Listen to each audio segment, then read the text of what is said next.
There is a stretch of national park wilderness where disappearances keep repeating, and officials rarely explain why. Skilled hikers walk in prepared, confident, and on marked trails. Hours later, they're gone. Phones cut out, tracks vanish, search teams come back empty.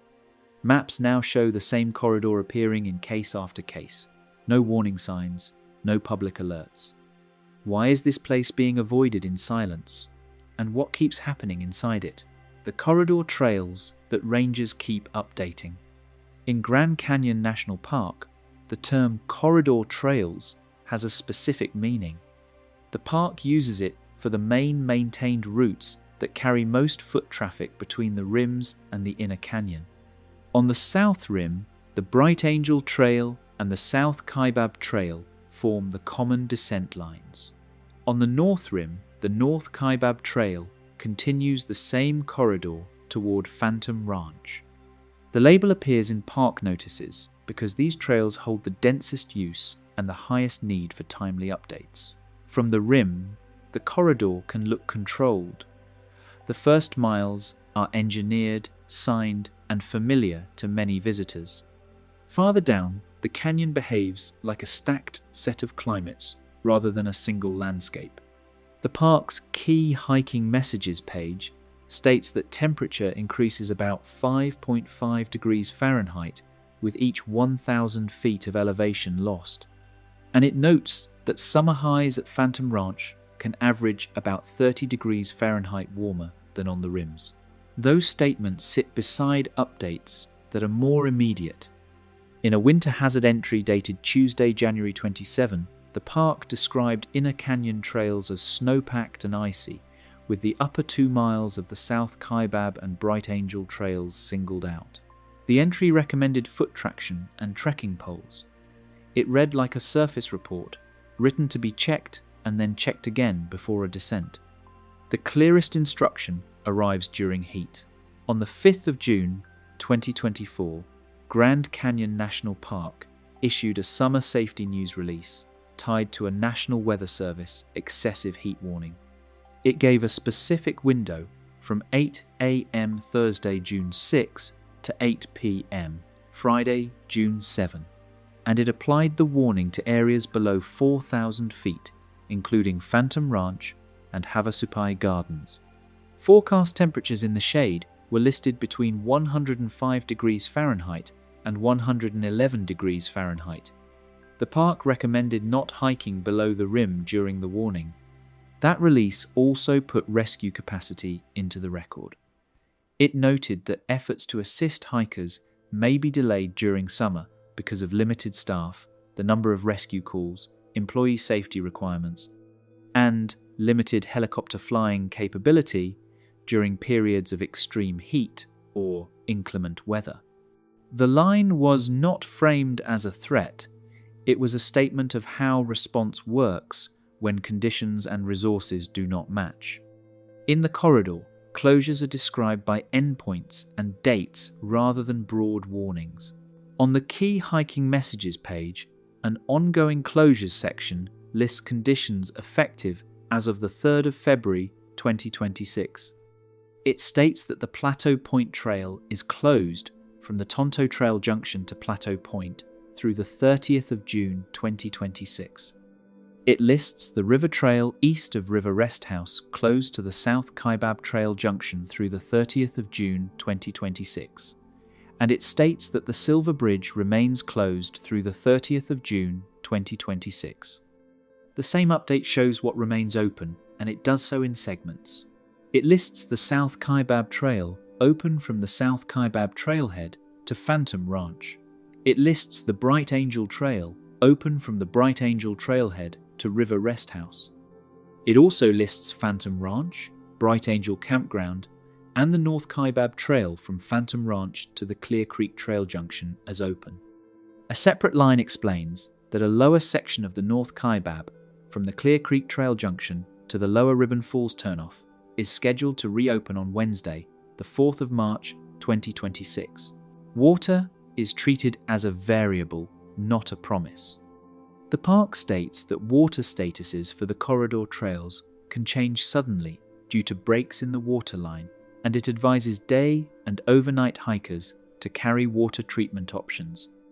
In the same status list, some locations are marked water on, others water off, including items winterized for the season and places affected by closures.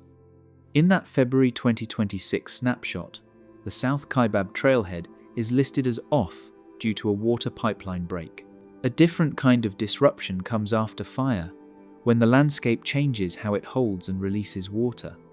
On the 3rd of February 2026, KSL reported reopening plans around the Grand Canyon's North Rim after the White Sage and Dragon Bravo fires in 2025, stating that the two fires together scorched over 200,000 acres.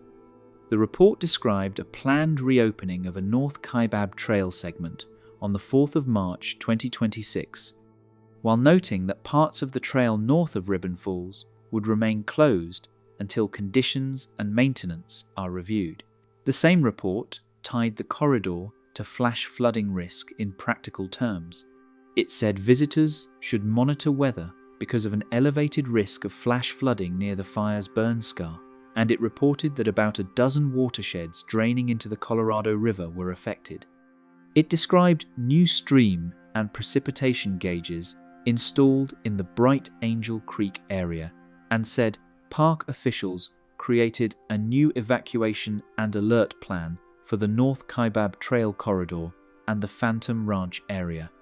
It also reported that some permit holders and reservation holders would receive advance notifications, and it encouraged others to sign up for flooding alerts.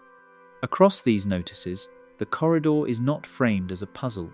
It is framed as a managed route through a place that resists simple planning. The same page that lists closures and water availability also mentions stock use on inner canyon corridor trails and notes that rock slides and washouts have, at times, made trails impassable to stock. The corridor can be maintained and still be interrupted by surface ice, failed pipes, rockfall, and changed drainage. The warnings that lead some hikers to avoid parts of the corridor are built from this accumulation of specific, dated information. A heat bulletin with a 2-day window and a temperature range. A winter update describing 2 miles of ice. A bridge closure with an end date. A reopening scheduled for a particular Wednesday, paired with a reminder that burned watersheds can raise the odds of sudden flooding. The corridor is defined as much by what is posted at the moment as by the trail on the ground. The closures with exact endpoints. In Grand Canyon National Park, trail closures along the corridor are described with fixed geographic markers. They are written in terms of junctions, bridges, rest houses, and campsites. A closure rarely applies to an entire trail. Instead, it is defined by 2 named locations and an effective period. These descriptions appear on the park's key hiking messages page and are updated as conditions change. On the 3rd of February 2026, the park listed the Plateau Point Trail as closed from the Tonto Trail Junction to Plateau Point through the 30th of June 2026. The notice did not describe the physical condition of the trail in detail. It did not reference erosion, instability, or risk.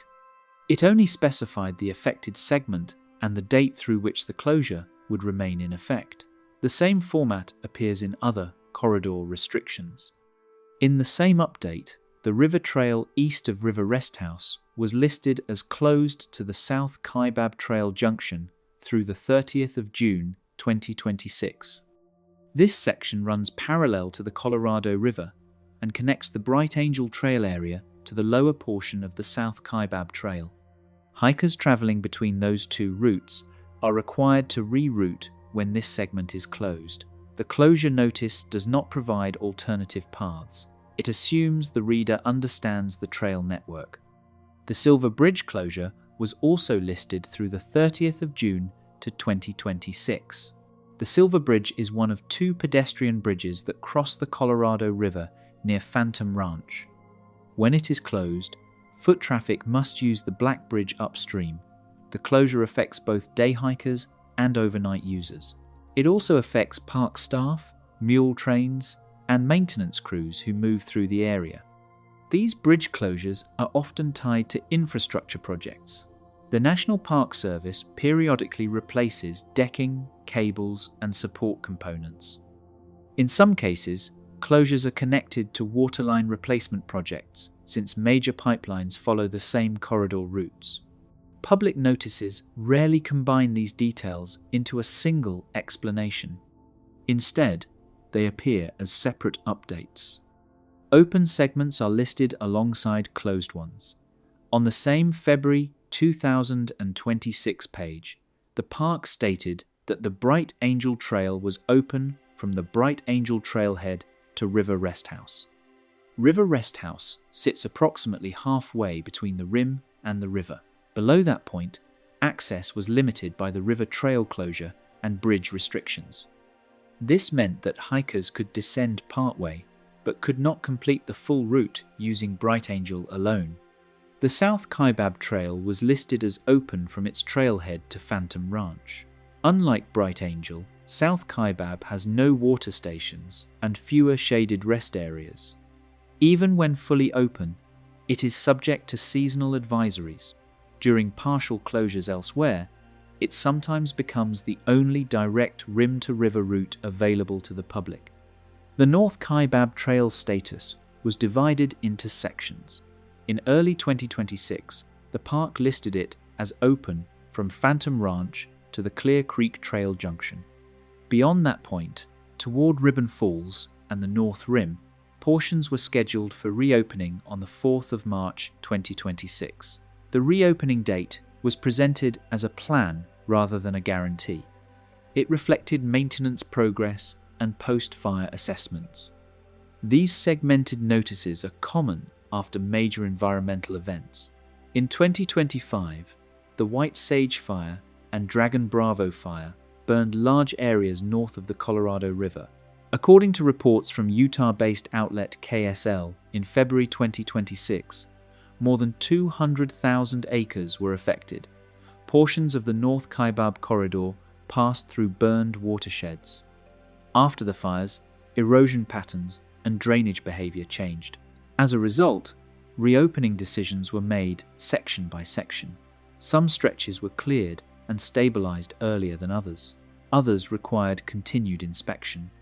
The park installed additional stream gauges and rainfall monitors near Bright Angel Creek to track runoff. Closure boundaries reflected these monitoring zones. When flash flooding risk increases, closures can be imposed with little advance notice. In burned areas, soil often becomes less absorbent. Rainwater runs off more quickly and collects in narrow drainages. In the inner canyon, this can lead to sudden rises in creek levels. In past incidents, water levels have risen several feet within minutes. These risks are addressed through targeted restrictions rather than blanket bans. A corridor segment near a drainage may close temporarily, while adjacent portions remain open. Notices specify the creek crossing or drainage basin involved. They often refer to affected watersheds rather than entire trails. Maintenance work also leads to precise closures. Waterline repairs are a frequent cause. The main Trans-Canyon pipeline carries potable water from the North Rim to the South Rim and to inner canyon facilities. Breaks have occurred at multiple points along Bright Angel and North Kaibab. When a section fails, crews must excavate and repair it, sometimes using helicopters to transport materials. During these projects, foot traffic is limited in the immediate area. The closure boundaries are usually set to keep hikers away from equipment and unstable ground. The park posts the affected mile markers or junctions. In February 2026, the South Kaibab Trailhead water system was listed as off due to a pipeline break, even though the trail itself remained open. Construction-related closures can last for weeks or months. Timelines depend on weather, supply delivery, and staffing. Updates often include tentative end dates, which are later revised. These changes are reflected in the weekly or bi-weekly message updates. Winter weather produces another category of endpoint-based restrictions. When snow and ice accumulate near the rims, only the upper sections of trails are affected. In January 2024 and January 2025, the park issued advisories noting that the top 2 miles of Bright Angel and South Kaibab were icy. The rest of the trails remained dry. The closure, in these cases, applied only to unprepared hikers. The trails were not formally closed, but were marked as hazardous. In some seasons, the park closes specific rest areas. Havasupai Gardens, formerly known as Indian Garden, is a major rest and water stop along Bright Angel. During infrastructure upgrades, it has been closed overnight or during daytime hours. Notices list the closure window and the limits on camping and water access. Backcountry permit regulations are adjusted to match these conditions. When a corridor segment closes, associated campsites and use areas may be suspended. Permit holders are contacted if their itinerary crosses a restricted zone. In flood-prone seasons, some reservations are delayed until weather forecasts stabilize. The structure of these closure notices reflects how the corridor is managed.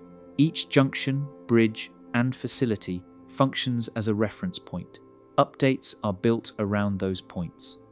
Rather than describing the canyon as a continuous space, the system treats it as a chain of segments.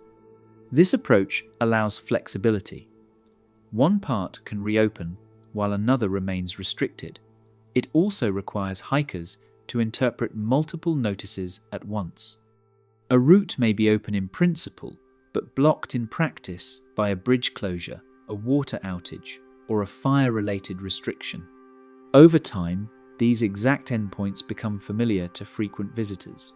Names like River Rest House, Plateau Point, and Clear Creek Junction appear repeatedly in updates.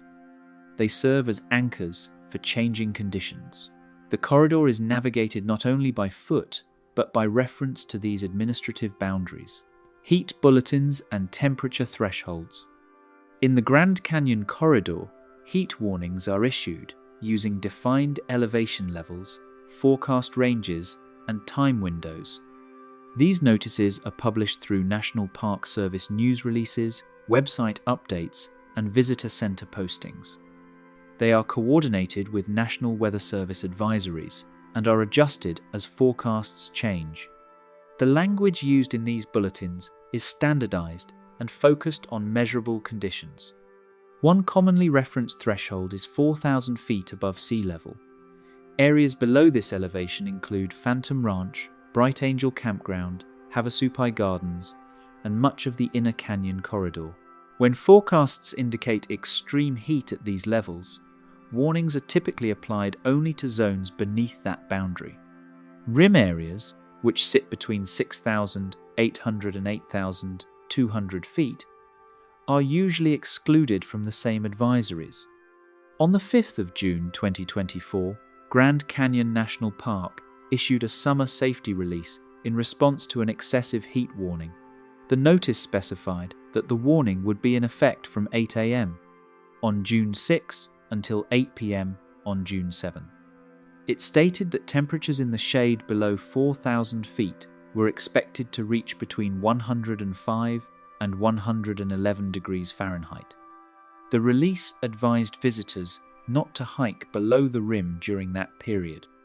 Similar releases appear each summer, usually between late May and early September.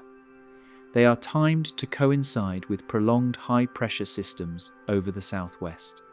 These systems produce clear skies, low humidity, and sustained heat. When daily highs exceed seasonal averages by a significant margin, heat advisories are issued. The park's public guidance includes information on temperature gradients. According to National Park Service materials, temperatures in the canyon increase by approximately 5.5 degrees Fahrenheit for every 1,000 feet of elevation loss. This means that a day with an 80-degree temperature on the south rim can correspond to conditions exceeding 100 degrees at Phantom Ranch. These differences are emphasized in safety messaging. Bulletins also identify specific facilities affected by heat. Phantom Ranch is frequently mentioned because it sits near the lowest point of the main corridor routes. Havasupai Gardens is often included because it serves as a midpoint rest area. During extreme heat events, these locations may experience daytime temperatures above 100 degrees, even when rim temperatures remain moderate. In addition to maximum temperatures, overnight lows are included in some advisories. When nighttime temperatures remain above 80 degrees, the risk of heat-related illness increases. The lack of cooling prevents the body from recovering after daytime exertion. In these cases, warnings may be extended for multiple consecutive days. Heat bulletins typically include operational details. They often state that search and rescue responses may be delayed due to limited helicopter availability during high temperatures. Aircraft performance decreases in hot, thin air. This affects lifting capacity and flight safety. As a result, some rescues must wait until early morning or evening. The releases also note staffing constraints. Summer months bring increased visitor numbers and higher incident rates. Ranger and medical staff may already be engaged in ongoing operations. Heat advisories acknowledge that response times may be longer under these conditions. During major heat events, the park may modify access to certain services. Mule rides, ranger-led programs, and maintenance work in the inner canyon are sometimes reduced or suspended. These changes are announced separately but are often referenced in safety notices. Water availability is a recurring element in heat-related communications. The Trans-Canyon Waterline supplies potable water to corridor rest houses and campgrounds. Breaks are more frequent in summer due to thermal expansion and increased usage. When outages occur during heat waves, the risk profile changes significantly. For example, in several summers between 2019 and 2025, pipeline failures temporarily shut off water at key points such as Havasupai Gardens and 3 Mile Rest House. During these periods, the park advised hikers to carry additional water and reconsider rim-to-river travel. These advisories were issued through separate infrastructure updates, but were linked to heat warnings. The National Weather Service provides the primary meteorological data for these bulletins. Forecast offices in Flagstaff and Phoenix monitor regional conditions and issue excessive heat warnings when criteria are met. These criteria include forecast temperatures, duration, and nighttime recovery. The park aligns its messaging with these alerts. Time windows in heat advisories are usually defined to the hour. A typical notice might state that conditions will be hazardous between mid-morning and late evening. This reflects the period when solar radiation and ambient temperatures are highest. Early morning hours are often excluded, although the park does not generally encourage nighttime hiking. In some cases, the park closes inner canyon trails during extreme heat. These closures are rare and are usually limited to specific segments. More often, the park issues strong advisories against travel rather than formal bans. The distinction is maintained in official language. Notices may state that hiking is not recommended rather than prohibited. Heat-related incidents are documented in annual reports and news releases. Between 2004 and 2023, multiple fatalities and hospitalizations were attributed to heat illness in the canyon. These incidents typically occurred during summer months and involved dehydration, heat exhaustion, and heat stroke. Victims included both first-time visitors and experienced hikers. Publicly released summaries often include basic information such as age, nationality, and location. For example, several reports in July and August of various years describe hikers found unconscious near River Rest House or along the South Kaibab Trail. These reports do not include detailed medical records. They serve as records of occurrence rather than analysis. In response to these incidents, the park refined its messaging. By the late 2010s, safety materials began emphasizing "down is optional, up is mandatory," a phrase used to highlight the difficulty of uphill travel in heat. This language appears in brochures, website pages, and visitor center displays. Temperature thresholds are also tied to permit policies.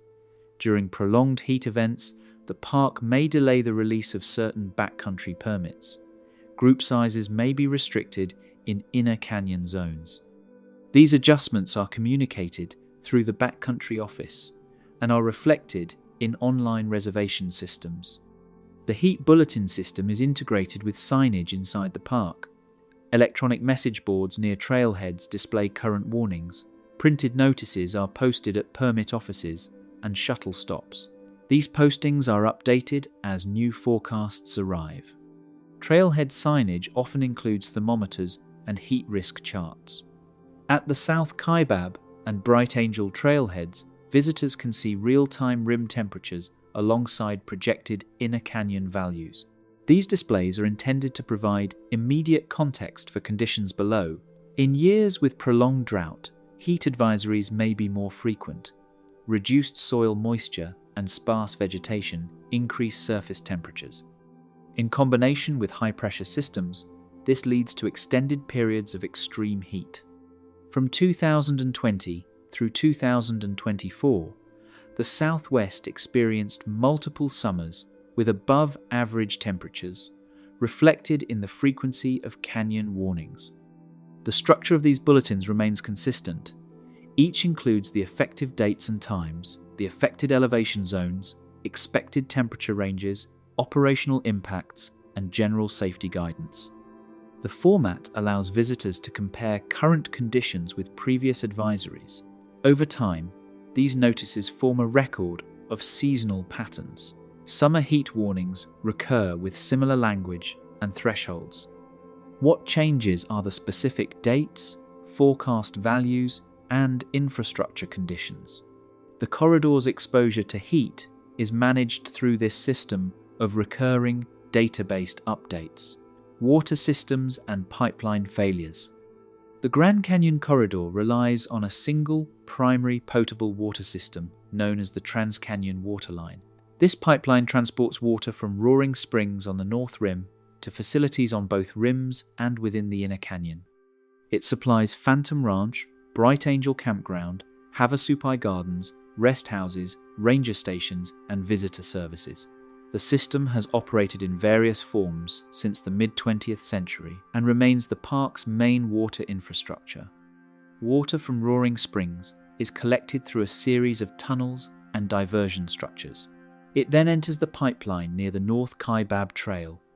From there, it descends more than 3,000 feet into the canyon, crosses the Colorado River, and climbs toward the South Rim. Along this route, the pipeline follows corridor trails and is anchored to canyon walls, buried under trail surfaces, or suspended across drainage channels. Much of the current waterline was installed between the 1960s and 1970s. Large sections consist of steel and cast iron pipe. Over time, these materials have been exposed to temperature extremes, mineral deposits, corrosion, and physical stress. Seasonal expansion and contraction weaken joints and fittings. Rockfall and flash flooding can also damage exposed sections.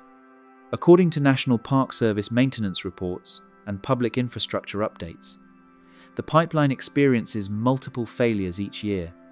Between 2010 and 2024, dozens of breaks were recorded. Some years included more than 10 major repair events. These failures ranged from small leaks to full ruptures requiring extended closures. One widely reported incident occurred in July 2022, when a major break near Phantom Ranch interrupted water service to Inner Canyon facilities for several weeks. Water had to be flown in by helicopter and transported by mule. Temporary water stations were installed at limited locations. Campground capacities were reduced during the outage. Similar disruptions occurred in 2019, 2020, and 2023. In August 2023, the park announced that multiple breaks had occurred in close succession along the Bright Angel section. Repair crews worked continuously in high temperatures. Some repairs required temporary trail closures to allow equipment access. The pipeline's location complicates repairs. Many sections are only accessible by foot, mule, or helicopter. Replacement pipe segments must be transported into the canyon in stages. In narrow areas, crews must work from suspended platforms or temporary scaffolding. Weather conditions frequently delay these operations. When a break is detected, water pressure is reduced or shut off entirely in affected zones. The park then issues water status updates through its key hiking messages page. Each water station is marked as on, off, or seasonal.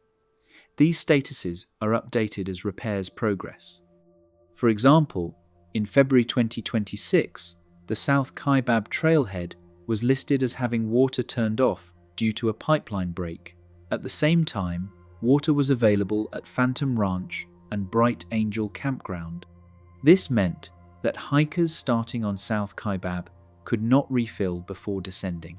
Water outages affect multiple operational systems.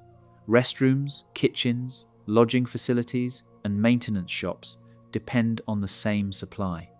During prolonged outages, Phantom Ranch limits overnight stays and meal services. Laundry and cleaning schedules are reduced. Staff housing is also affected. Emergency water caches are maintained in some locations. These are intended for short-term use and are not sufficient for large visitor volumes. When outages extend beyond several days, water must be delivered by helicopter or mule trains.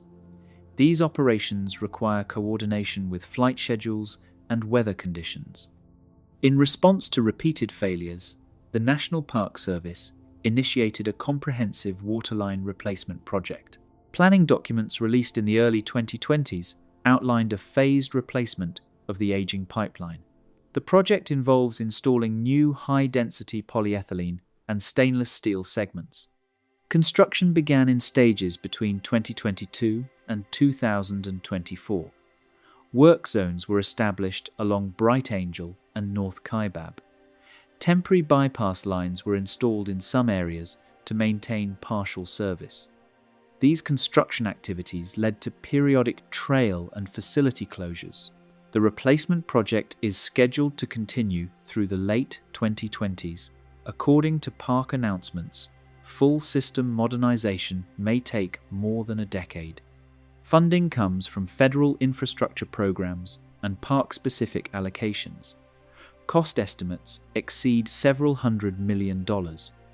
During construction, water availability becomes more variable. Sections under active replacement are more likely to experience shutdowns.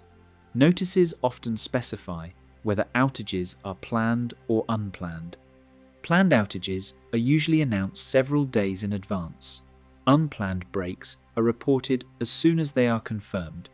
Water treatment is also addressed in corridor guidance. The park advises hikers to carry water purification methods, especially during outage periods.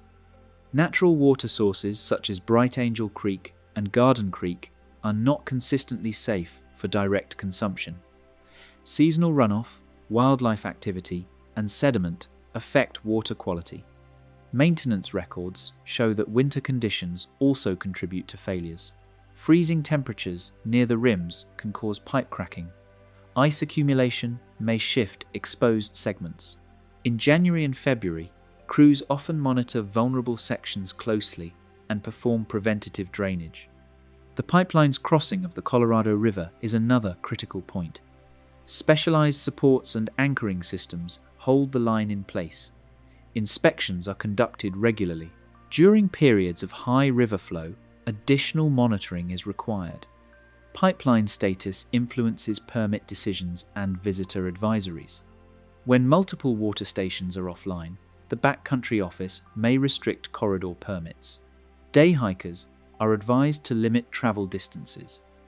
Rangers at trailheads provide updated information based on current supply conditions. Historical records show that water availability has shaped corridor use since early development. Before the modern pipeline, water had to be hauled manually or collected from springs.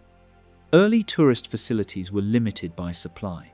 The current system expanded access, but also created dependency on centralized infrastructure.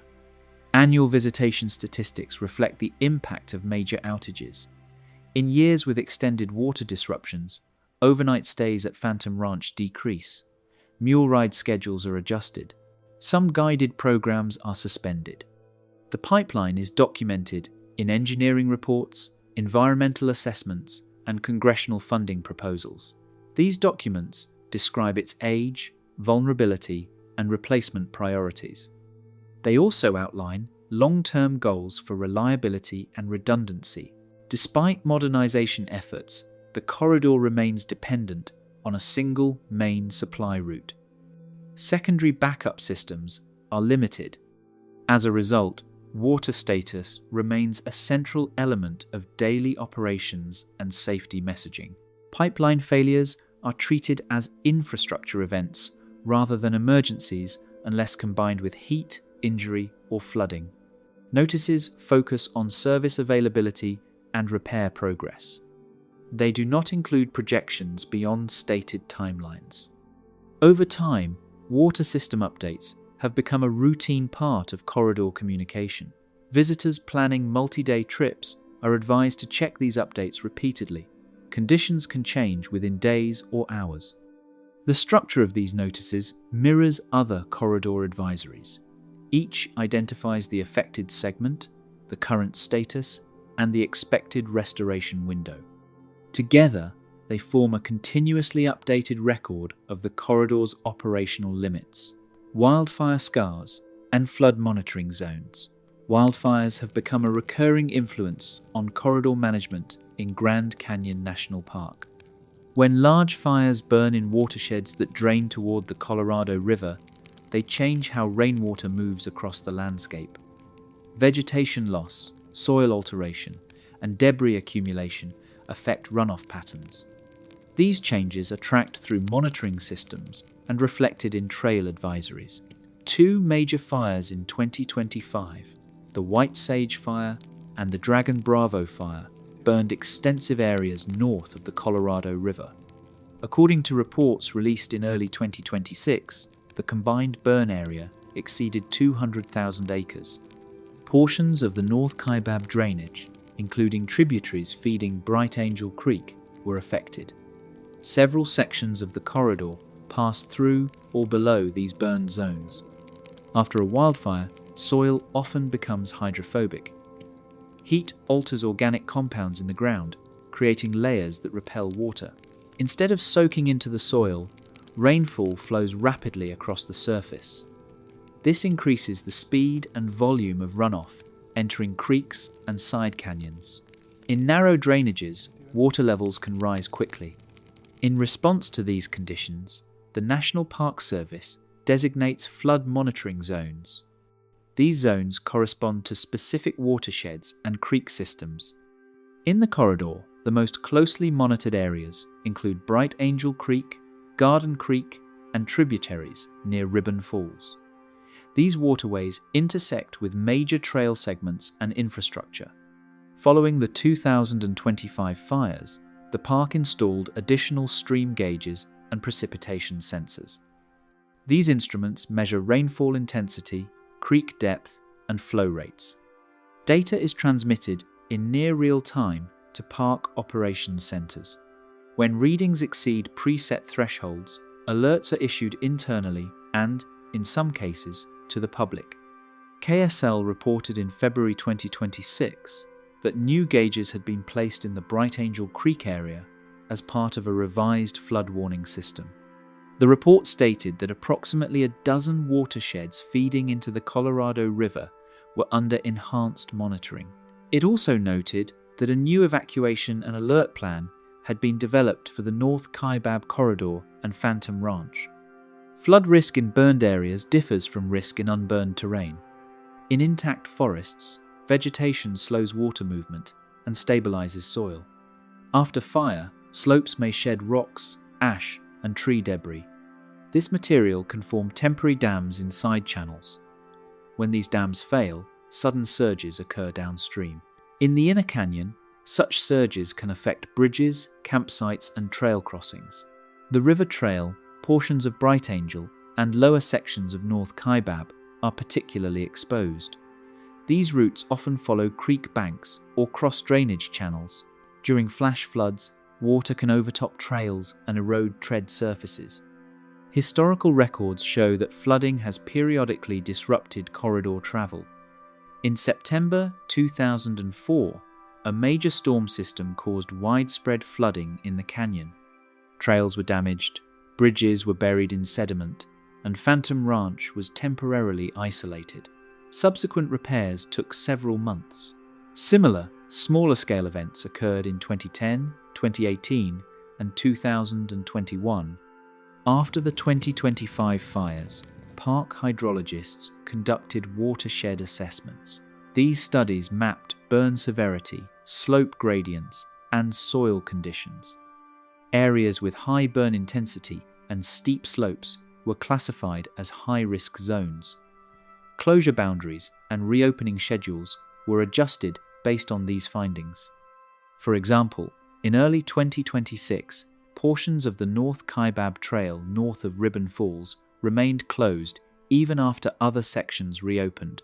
Maintenance crews cited unstable slopes and increased debris flow risk. The reopening date of the 4th of March 2026 applied only to segments that had passed inspection. Flood monitoring zones are integrated into daily operations. Rangers assigned to inner canyon districts review rainfall forecasts and gauge data each morning. During monsoon season, typically from July through September, this monitoring intensifies. Afternoon thunderstorms are common during this period and can develop rapidly. When heavy rainfall is forecast over burned areas, advisories may be issued. These notices sometimes recommend avoiding creek crossings or delaying travel through specific sections. In more severe cases, temporary closures are enacted. These closures are often short-term, lasting hours or days rather than weeks. Phantom Ranch is a central concern in flood planning. Located near Bright Angel Creek and close to the Colorado River, it sits downstream from several burned watersheds. During high-risk periods, staff review evacuation procedures and communication protocols. Guests may be advised to remain in place until conditions stabilize. The park's alert system includes multiple channels. Weather radios, satellite phones, ranger briefings, and online updates are used to share information. Some visitors receive notifications through reservation systems, especially if they hold permits for affected zones. Others are encouraged to subscribe to regional flood alert services. Infrastructure within flood zones is designed with some flexibility. Bridges are built to allow water and debris to pass beneath them. Trail retaining walls include drainage openings. However, extreme events can overwhelm these features. Post-flood inspections are required before reopening affected segments. After major rainfall, maintenance teams survey the corridor on foot. They document washouts, undercut sections, and debris accumulation. Photographs and measurements are recorded. This information is used to determine whether repairs can be completed quickly or require extended closures. Sediment deposition is another long-term effect of post-fire flooding. Ash and soil transported downstream can alter creek beds and riverbanks. Over time, this changes flow patterns. Some crossings that were previously stable become more vulnerable. These changes are incorporated into future management plans. Environmental assessments prepared after the 2025 fires noted that increased sediment loads could persist for several years. Vegetation recovery in high elevation zones may take a decade or more. Until plant cover returns, runoff behavior remains altered. Monitoring systems are therefore maintained long after flames are extinguished. Flood monitoring also influences backcountry permitting. During high-risk periods, the backcountry office may limit permits for zones near affected drainages. Group sizes may be reduced and itineraries may be rerouted. These adjustments are communicated through reservation platforms and ranger stations. Research institutions occasionally collaborate with the park on hydrology studies. Universities and federal agencies analyze data from canyon gauges to improve predictive models. These studies help refine alert thresholds and response procedures. Findings are published in technical reports and environmental journals. Visitors encounter flood-related information at trailheads and visitor centers. Posted notices may list recent rainfall, creek conditions, and restricted areas. During monsoon season, daily updates are common.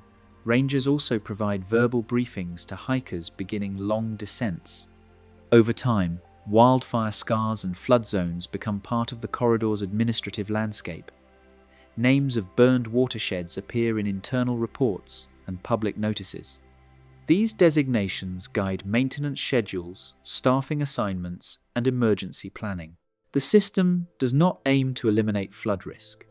Instead, it documents and manages it. Monitoring, assessment, and targeted closures are used to reduce exposure.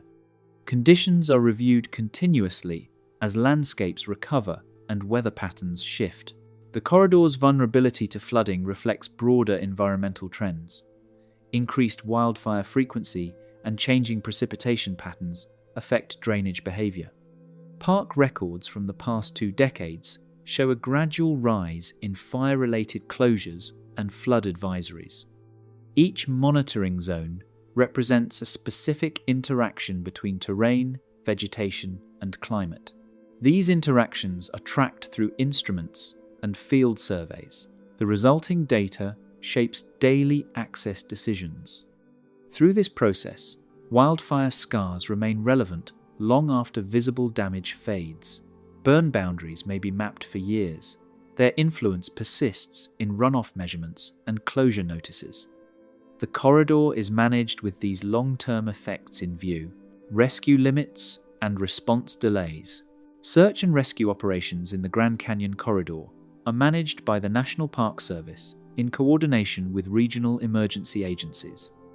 These operations are handled by trained park rangers, medical staff, aviation crews, and support personnel. Most rescues occur along the Bright Angel, South Kaibab, and North Kaibab trails, where visitor traffic is highest. According to National Park Service records, the Grand Canyon averages more than 300 search and rescue incidents each year. These incidents include heat illness, dehydration, cardiac events, falls, broken limbs, and disorientation. A majority occur between May and September, when temperatures and visitor numbers increase. Rescue responses are influenced by terrain. Much of the corridor lies thousands of feet below the rim. Steep slopes, narrow paths, and limited access routes restrict vehicle use. In most cases, injured hikers must be reached on foot by rangers carrying medical equipment. This process can take several hours. Helicopters are used when conditions allow. The park operates under strict aviation safety guidelines. High temperatures, low air density, strong winds, and limited landing zones affect flight operations. During summer heat waves, helicopter lifting capacity is reduced. This limits the weight of equipment and patients that can be transported. National Park Service summer safety releases regularly note that rescue efforts may be delayed due to heat, weather, and staffing limitations. A June 2024 advisory stated that helicopter flights may be restricted during extreme heat and storms. It also noted that multiple simultaneous incidents can exceed available resources. Nighttime operations are also limited. While some rescues occur after dark, visibility and terrain hazards increase risk for responders. Headlamps and portable lighting are used, but navigation remains difficult. In many cases, evacuation is postponed until daylight. Response times vary depending on location. Incidents near trailheads or major rest areas are usually reached more quickly. Emergencies deep in the canyon near Phantom Ranch or along remote sections of North Kaibab take longer. Reaching some locations may require hiking 10 or more miles. When helicopters cannot land near an injured hiker, long-line rescues may be used. In these operations, a rescuer and patient are suspended beneath the aircraft by a cable. These procedures require specialized training and stable weather. They are not performed during high winds, storms, or extreme heat. Medical care in the field is limited. Rangers carry basic life support equipment, including oxygen, intravenous fluids, splints, and monitoring devices. Advanced treatment is usually not available until the patient reaches a RIM medical facility or is transferred to an external hospital. Phantom Ranch includes a small clinic space used for initial treatment. However, it is not equipped for intensive care. During major incidents, patients are stabilized and prepared for evacuation. In some cases, overnight shelter is required while waiting for transport. Staffing levels affect response capacity. During peak season, more rangers are assigned to inner canyon districts. Even so, personnel are distributed across large areas. When multiple rescues occur at once, response times increase. In annual reports, the park notes that fatigue and heat stress also affect rescuers. Rangers often hike long distances while carrying heavy gear. During summer, temperatures along the corridor can exceed 100 degrees. Work rest cycles are enforced to prevent injury to staff. Rescue operations are documented through incident reports. These reports include time of call, location, nature of injury, resources used, and outcome. Summaries are sometimes released to the public through news statements. Details are limited to protect privacy.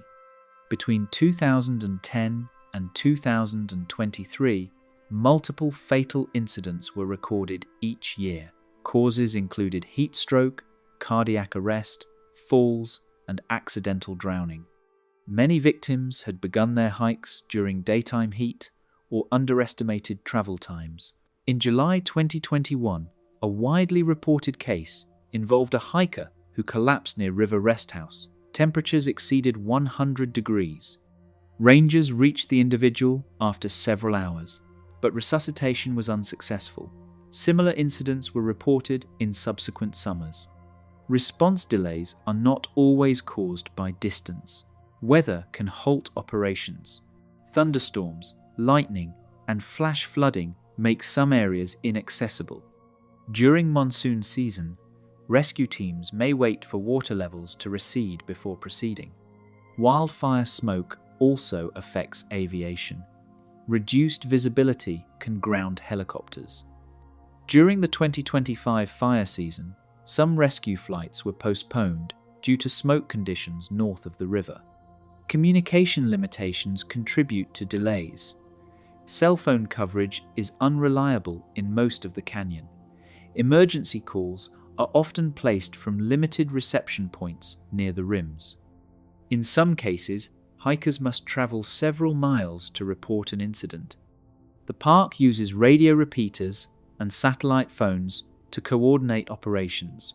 However, terrain can interfere with signals. Backup communication plans are maintained for critical zones. Visitors are advised to carry emergency signaling devices, such as satellite messengers. These devices can transmit distress signals directly to rescue coordination centers.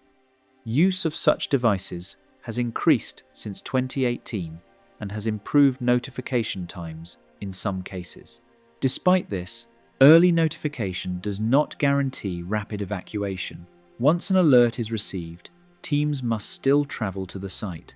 Logistics, weather, and staffing determine the pace of response. Costs associated with rescues are absorbed by the National Park Service. The park does not charge individuals for most rescue operations. Annual budgets include allocations for training, equipment, and aviation support. Training programs emphasize self-sufficiency and risk prevention. Rangers conduct public education on heat management, hydration, and pacing. These programs aim to reduce incident rates rather than increase response capacity. Search and rescue planning is integrated into corridor management. Daily briefings include weather forecasts, visitor counts, and known hazards. High-risk days receive additional staffing when possible. Records show that the majority of rescues involve visitors who underestimated heat, distance, or elevation change. Many incidents occur within 3 miles of the rim, where hikers may turn around too late. The structure of the rescue system reflects environmental limits. Terrain, climate, and infrastructure shape what is possible. Operations are designed around these constraints. Response delays are documented in official communications as operational realities. They are not presented as failures. Instead, they are described as outcomes of conditions and resource availability. Over time, these records form a consistent pattern. Seasonal peaks, environmental barriers, and logistical challenges recur. The corridor remains a setting where assistance exists but cannot be immediate. Incident records and public reporting systems. In the Grand Canyon corridor, accidents and medical emergencies are documented through a standardized reporting process. When an incident occurs, responding rangers complete an initial field report. This document records the time of notification, location, nature of the incident, personnel involved, and immediate actions taken. These reports are entered into internal National Park Service databases used for operational tracking and review. Each incident is assigned a reference number.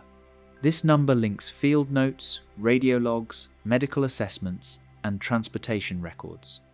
The system allows administrators to review response timelines and resource use. It also supports long-term statistical analysis of accident patterns. Public information is derived from these internal records. The park's Public Affairs Office issues news releases for serious injuries, fatalities, or large-scale rescue operations. These statements usually include basic details such as age range, general location, date, and cause of death or injury. Personal names are often withheld until next of kin are notified. For example, summer incident releases frequently describe hikers found unresponsive near River Rest House along the South Kaibab Trail or near Phantom Ranch. Causes listed in these statements commonly include heat-related illness, cardiac events, and falls. Medical specifics are not provided. The language remains limited to confirmed observations. Annual summaries are also prepared. These reports compile incident totals by category, including heat illness, dehydration, trauma, and missing persons. They are used internally and sometimes referenced in public safety materials. Some data is released through Freedom of Information Act requests or academic studies. Search and rescue statistics are published periodically. These summaries list the number of missions, average response times, and general outcomes. They do not include detailed narratives of individual cases. Instead, they present aggregated figures for planning and evaluation purposes. Media organizations rely on park releases and law enforcement briefings. Local and regional outlets in Arizona and Utah regularly report on major canyon incidents. Articles typically restate information provided by the National Park Service and include brief statements from park officials. Independent investigation is uncommon due to access limitations. In some cases, family members release additional details. After fatalities, relatives may share information through interviews or social media. These accounts sometimes clarify medical histories, travel plans, or timeline details. Such information does not become part of official park records unless relevant to investigations. Incident documentation also includes preventative reporting. Rangers record near-miss events, heat exhaustion cases treated on site, and voluntary evacuations. These records are used to identify emerging risks. For example, clusters of heat-related assists along a specific trail section may prompt new signage or advisories. Missing person cases follow a separate documentation process. When a hiker is reported overdue, a missing person file is opened. This file contains itinerary details, permit information, witness statements, and search area maps.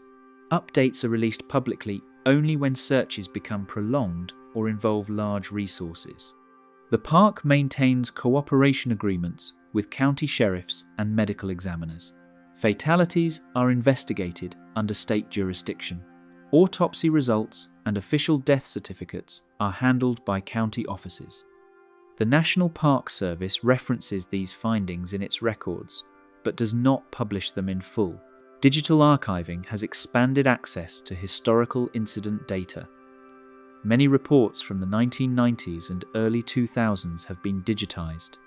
Researchers studying outdoor risk patterns have used this material to analyze trends in heat illness, accident locations, and seasonal variation. Privacy regulations limit public access.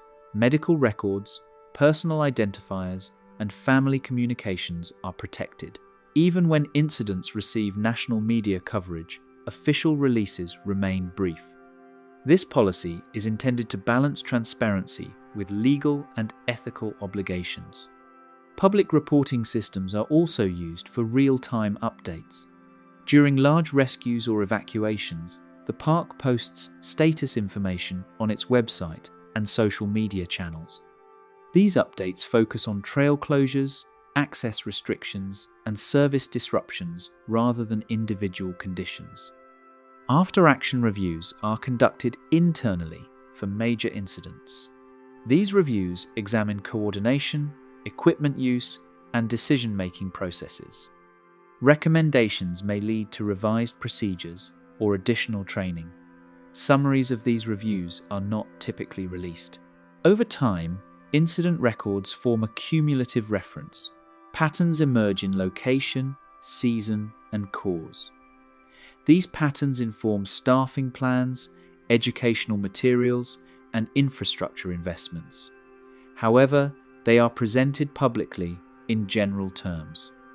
The reporting system emphasizes consistency. Similar incidents are documented using the same templates and terminology. This allows comparisons across years and regions. It also ensures that data can be shared among federal land management agencies. Visitors encounter the results of this system indirectly. Safety brochures, trailhead warnings, and ranger talks often reference past incidents in broad terms.